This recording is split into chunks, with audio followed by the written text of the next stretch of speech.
Tuhan bersamamu. Dan bersamamu. Inilah Injil suci menurut Matius.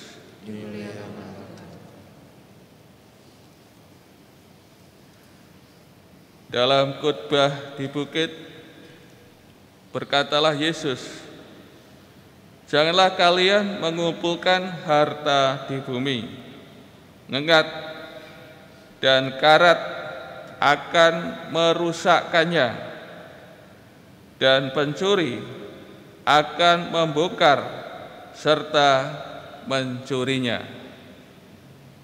Tetapi kumpulkanlah bagimu harta di surga. Di surga ngengat dan karat tidak merusakkannya, dan pencuri tidak membongkar serta mencurinya. Karena di mana hartamu berada, di situ pula hatimu berada. Mata adalah pelita tubuh. Jika matamu baik, teranglah seluruh tubuhmu. Jika matamu jahat, gelaplah seluruh tubuhmu. Jadi, jika terang yang ada padamu gelap, betapa gelapnya kegelapan itu." Demikianlah sabda Tuhan. Terpujilah Kristus.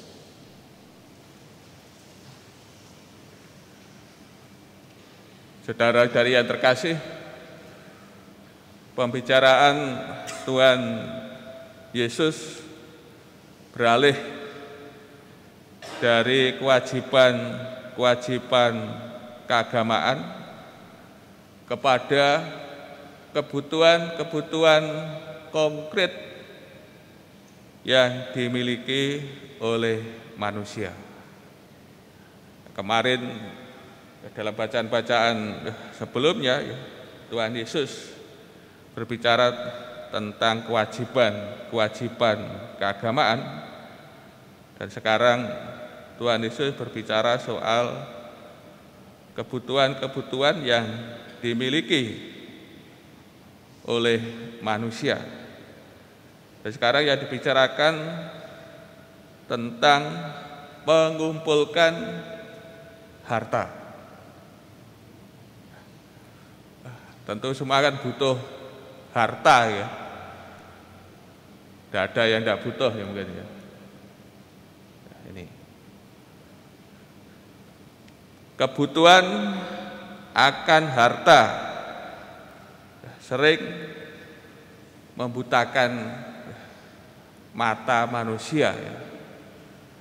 Kegelisahan akan harta ya, membuat manusia ya, sering melupakan Allah ya, tidak mempunyai perhatian ya, kepada Allah ya. Manusia mengganti Allah dengan harta mereka. Maka Tuhan Yesus memberi nasihat kepada kita ya, para muridnya yang masih ada di bumi ini ya. Janganlah kalian mengumpulkan harta di bumi.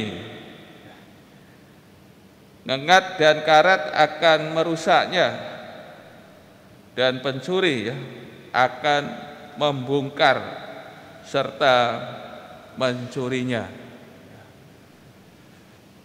Ngengat, biasanya kan soal apa nih? Pakaian kertas. Ini kan biasa dimakan apa nih? Ngengat ya. Pakaian Bapak Ibu nyimpen pakaian di lemari lama dan kan biasanya dimakan ngengat, atau nyimpan kertas ya, atau duit. Soal karet ini kan merusak apa nih? Logam ya, logam itu biasanya karat, besi, nayengen, karaten. Akhirnya juga menjadi apa nih? Hancur. Ini sifat dari harta dunia, harta di bumi, dan juga ya, emas, uang dan sebagainya ya, berlian. Ini pencuri apa nih? Doyan, ya.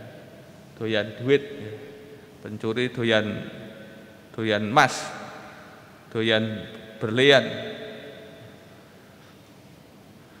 Maka pencuri akan membongkar dan mencurinya.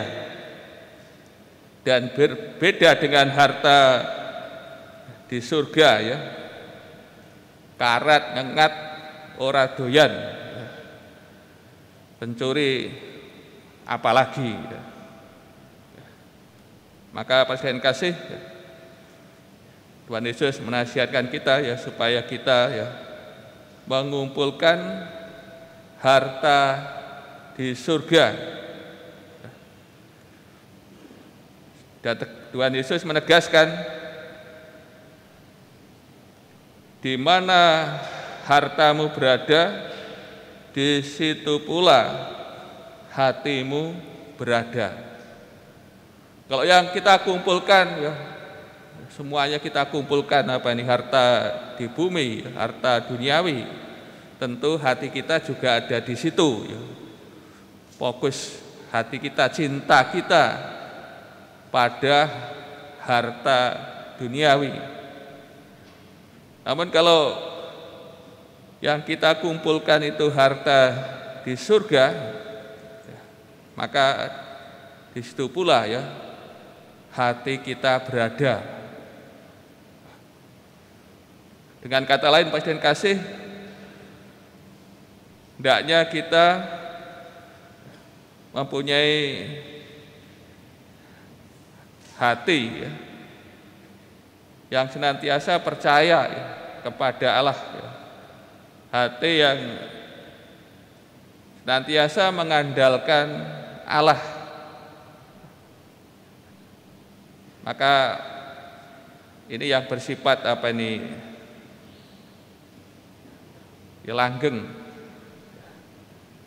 tidak akan hancur ya, tidak akan hilang kalau hati kita selalu berpusat kepada Allah, berfokus pada Allah ya. Hati yang senantiasa terarah ya, kepada Allah. Maka kiranya melalui sabda Tuhan ini ya, kita semua diingatkan dalam hidup kita supaya harta duniawi ya, tidak ya menjerat kita, tidak memperangkap diri kita, hidup kita, memenjarakan kita, sehingga diri kita dikuasai ya, oleh harta duniawi. Tentu kita diajak untuk selalu hati-hati ya terhadap kekayaan harta dunia ini, karena bisa ya menjerumuskan kita ya dalam hidup kita, dan kita akan bisa jauh dari Allah. Kalau kita sudah jauh dari Allah, biasanya ya terlambat menyadari akan ya kebaikan Tuhan ya, apa yang harus kita jalani dalam hidup ini ya, tujuan hidup. Biasanya baru sadar kalau ya dipanggil Tuhan. Kalau seperti ini akhirnya ya semua terlambat. Akhirnya apa yang dikumpulkan ya menjadi sia-sia. Hartanya tidak dapat menyelamatkan jiwanya, sehingga ya manusia ya menerima hukuman dari Allah ya, tidak hidup bersatu dengan Tuhan. Maka melalui sabda Tuhan kita semua diingatkan supaya menyadari bahwa kekayaan harta benda bukan tujuan hidup kita, namun hanya sarana hidup kita di dunia ini. Yang menjadi tujuan hidup kita adalah Tuhan. Dialah yang menyelamatkan jiwa kita, ya, diri kita, baik di dunia maupun dalam hidup yang akan datang.